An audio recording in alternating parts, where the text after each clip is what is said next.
Let's talk about nuclear weapons. Okay. Our viewers, some of our viewers may say, we cannot trust Iran.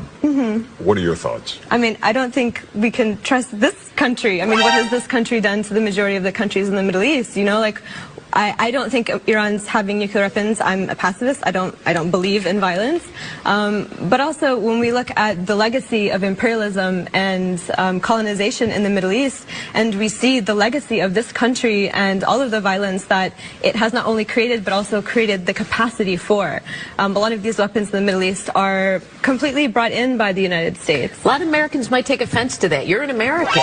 You don't sound like an American when you say that. You know what I mean? That's because I've read, you know, and I think that it's really important that we look beyond sort of these really simple narratives that we're told, whether it's about Muslim women, whether it's about the legacy of this country, and knowing that this country literally was built on the backs of black slaves and after the genocide of indigenous. Shalom, shalom. Call HALALYAM, YAHAWAH, BAHASHAM, YAHAWASHI, BAHASHAM, QADASH. Double honors to the elders and apostles of Great Millstone, the teacher move well.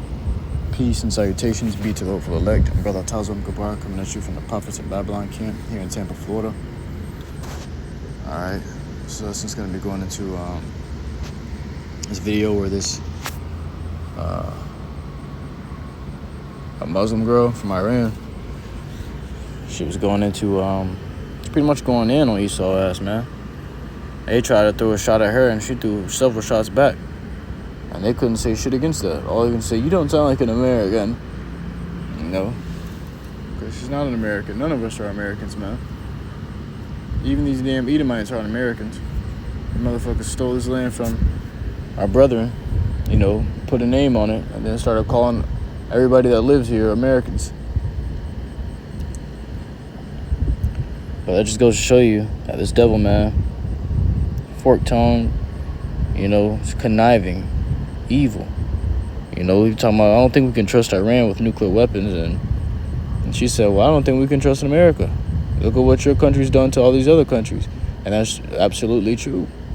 There's nothing they can say against that. America is the big bully, man. You know? And then she brought up how they built this country was built up off the backs of the Israelites and stolen from the Israelites. You know? And what can they say against that? All they can do is just fucking wallow and be butthurt. You know? Wallow in embarrassment.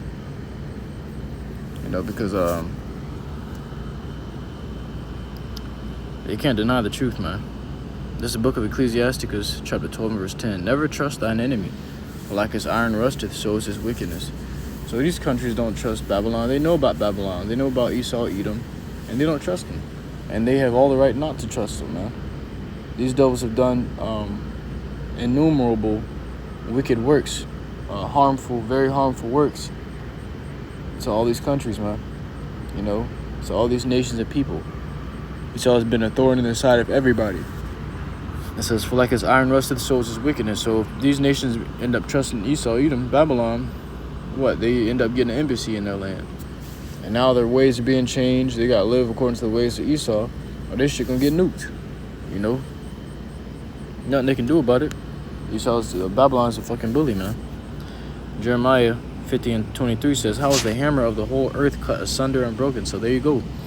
Babylon is called the hammer of the whole earth, and for good reason. Look at all the military might they have, man.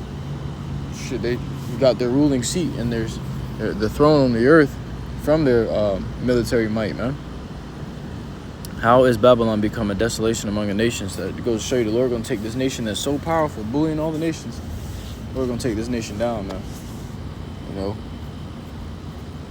All the countries scared of this nation, but the Lord ain't scared of Babylon. The Lord created Babylon to show his power through it.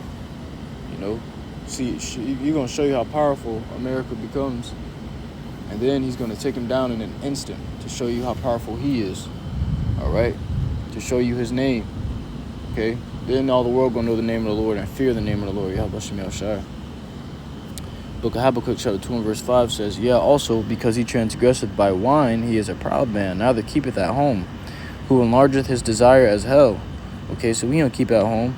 He enlarging his desire as hell. He is expanding to all these other nations and dwelling within their nations. And they don't want him there.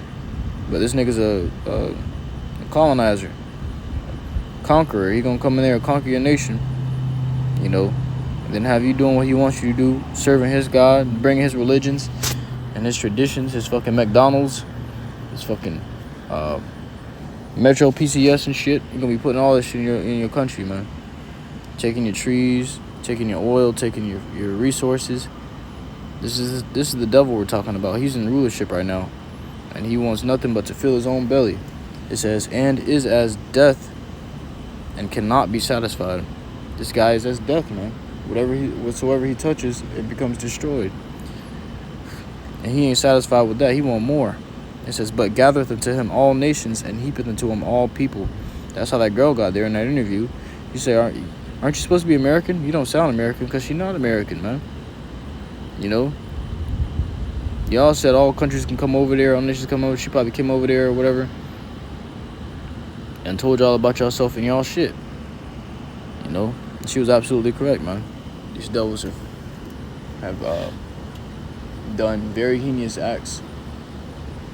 Habakkuk 2:7 dropping down says, shall they not rise up suddenly that shall bite thee, and awake that shall vex thee? For thou shalt be for booties unto them, for a loot.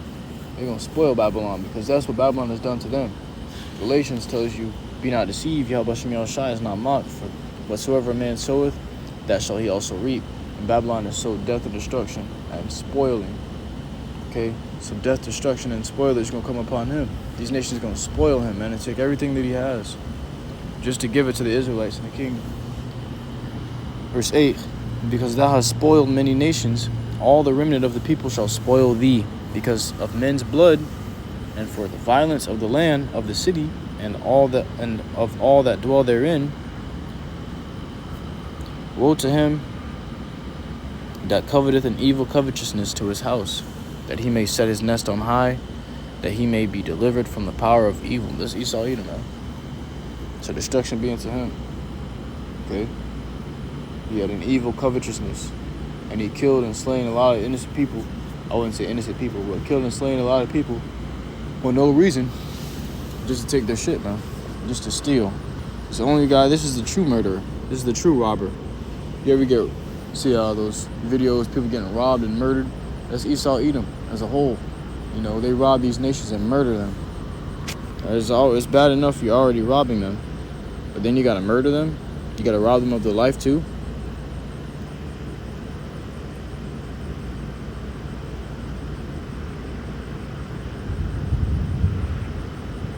It says, thou hast consulted shame to thy house by cutting off many people, and hast sinned against thy soul. So they brought shame to their own house. Esau Edom brought shame to their own house by cutting off many people.